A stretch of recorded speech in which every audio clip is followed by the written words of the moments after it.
நீங்க எத்தனையோ உதவிகளை செய்திருப்பீங்க, எத்தனையோ நன்மைகளை செய்திருப்பீங்க. அவங்க நல்ல மேல வந்ததுக்கு அப்புறம் உன் உதவிகளை மதிக்காம உன்னை மறந்துருப்பாங்கல்ல.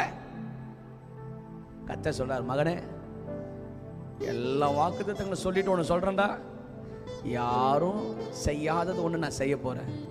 நான் கைவிட மாட்டேன், கைவிட மாட்டேன், கைவிடவே மாட்டேன். அப்படியே ஒரு நிமிஷம் கண்ணை மூடி உங்க வலது கரத்தை உயர்த்தி ஆண்டவர்கிட்ட நேராக பேசுறேன்ற ஒரு நினைப்போட, ஆண்டவரே நீங்க என்னை கைவிட மாட்டீங்கப்பா அப்படின்னு நீங்க சத்தமா சொல்லுவீங்களா? கைவிடவே மாட்டீங்கப்பா, கைவிடவே மாட்டீங்கப்பா. யாரு என்னை ஏமாத்தினாலும், யாரு நீ ஏளனமா நினைச்சாலும் நீங்க என்னை கைவிட மாட்டீங்க.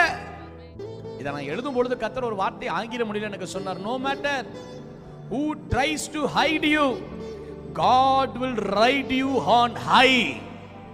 எந்த